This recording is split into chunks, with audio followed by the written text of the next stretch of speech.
Hello everyone, welcome to my house. I wanted to talk about the deadlift. I'll bring up that everyone should deadlift in a certain way and with certain criteria, and people will kind of say, well, my body's a little different. And yes, everyone has slight variations and things, everyone's built a little differently, but with the framework that the starting strength method, which is the one I use to design the deadlift, it accounts for any anthropometric differences. And anthropometry is the variations in human anatomy and proportions. So someone, for example, might have a really long torso relative to their legs compared to someone else who might have relatively short legs relative to their torso. And so I just want to explain briefly, visually, what this looks like and why the framework works so effectively. And really, this whole video is, for 99.9% of people, this is how you should be deadlifting. You don't need to sumo deadlift. You don't need to keep your ass really low. If you follow a couple of really basic steps, you'll end up in the exact correct setup for the deadlift. That will account for your special snowflake differences in anthropometry. So we are going to start with a ground, because we all live on relatively flat surfaces, and that's where we work out. And we're going to have a bar that is going to be some distance off the ground due to the plates. I'm not going to draw in the plates because it's going to get crowded. And gravity only works in one direction, which is down. So the force due to the barbell is only going to work in this direction. Now, the reason that this is important is because this means that in order to generate the most efficient bar path and the most efficient lift, we have to design the exercise such that the bar travels in a vertical bar path. And that is going to look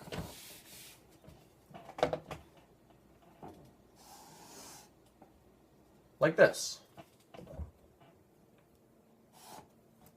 So, whatever facilitates this position, this bar path, is going to be the position that we are going to assume for our deadlift. So the best place to start is at the feet.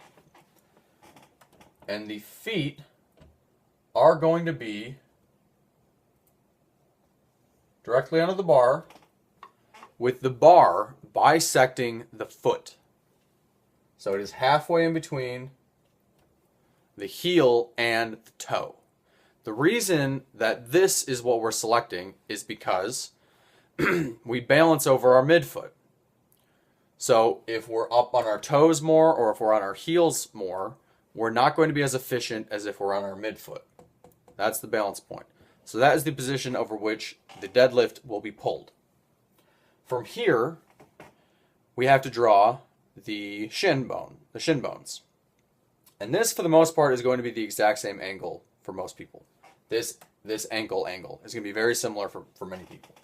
So we're going to start by making someone with very long shins. Those are very long shins.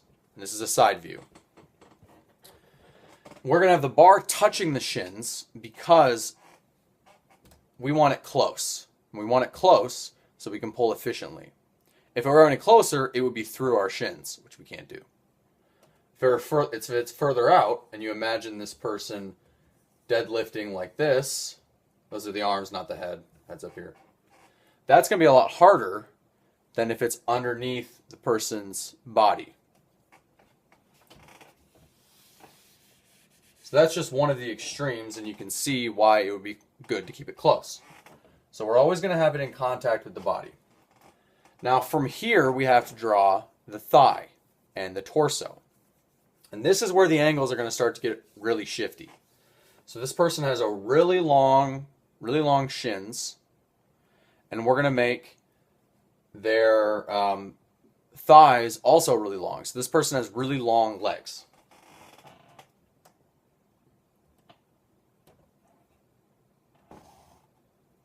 All right. And then we're going to add in the torso. Relatively short torso.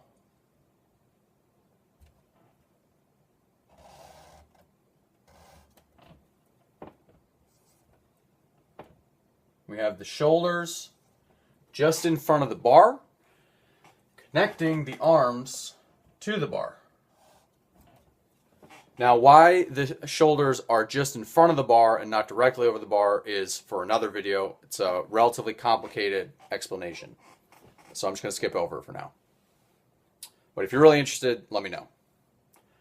So you can see with this person's body type, their hip angle is very closed. They're almost horizontal with their back. In fact, I've drawn it horizontally. Let's contrast this with someone who has relatively long torso compared to their legs. And again, we start with the midfoot. Directly over the midfoot. Very important. Again, the ankle angle is going to be very similar. But now you'll notice that the shin is much shorter. So that is going to drastically change the hip and the knee angle required to assume this position. The shin is still in contact with the bar. Now, what this is going to make the person do, and just for this example, I will make their thighs roughly the same size as the shin. But you can see that their torso is very long. All right?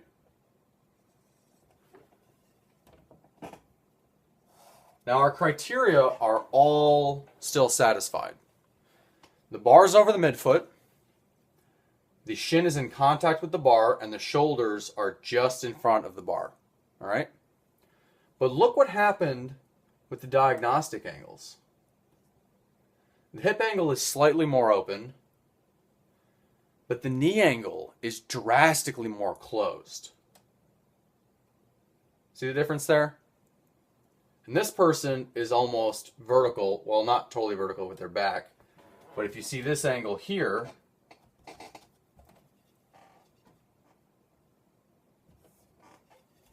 in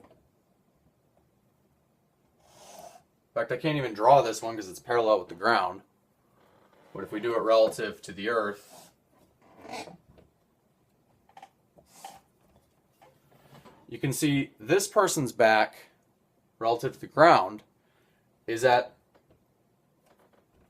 about a 45-degree angle, whereas this person's actually at a 90-degree angle. So this is where the differences are going to come into play. But all of our criteria are still satisfied. So everyone can deadlift with these criteria and with the starting strength setup for the deadlift, but they can look drastically different, and that's okay, as long as the criteria are fulfilled. There's a couple others as well, but I really just want to talk about anthropometry in this video. So, to sum up, pretty much everyone can deadlift with the main criteria of the starting strength method. You don't need to be sumo deadlifting. For the most part, people, in terms of their anthropometry, or rather in terms of how they respond to the lifts, are not special. And that's actually what is so great about this method, is that you can teach anyone how to deadlift like this, and even though you can see these things are drastically different, they'll still end up in the right position.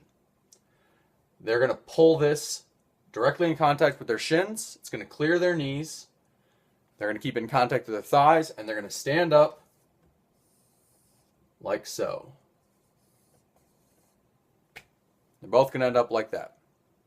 So I hope you like this video. I hope this explains the differences in anthropometry, or at least what the setup is going to look like for different differences in anthropometry. And if you have any questions about it, please let me know in the comments. And I hope to see you again.